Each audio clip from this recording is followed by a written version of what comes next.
Next आपण बघूया hostel. Hostel पण बघा,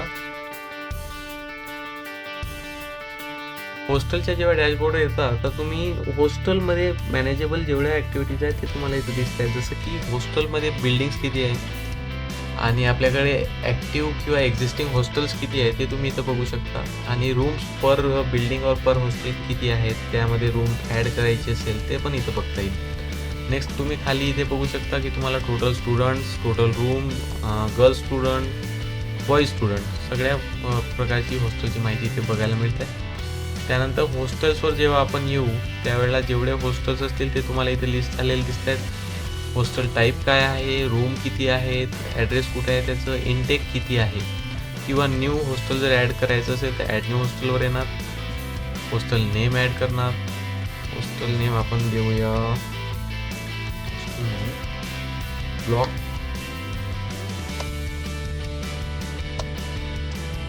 2. हॉस्टेल टाईप कोणता आहे तर बॉईज आहे. हॉस्टेल ॲड्रेस काहीतरी असेल.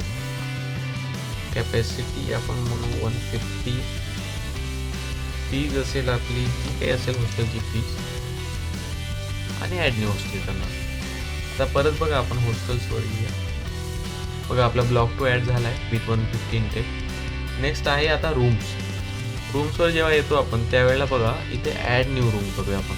ठीक आहे, मे बी रूम नंबर असेल आपली 201. रूम नंबर 201 मध्ये आहे 3 बेड्स.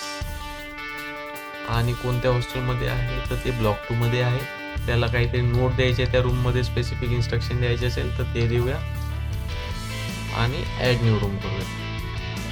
तर आता परत आपण अशा हॉस्टेलवर येऊन जर बघितलं तर आपले हॉस्टेल्स एक ॲड झाला आहे नवीन, रूम एक ॲड झाला आहे. बॉईज हॉस्टेलमध्ये टोटल 3 बॉईज हॉस्टेल आहे आणि गर्ल्स हॉस्टेल. आता बाकी स्टुडंट आपण इथे ॲड केले नाही आहे, त्यामुळे म्हणजे हॉस्टेलला असाईन केले नाही आहे, त्यामुळे स्टुडंटची डिटेल हॉस्टेलची इथे दिसत नाही आहे.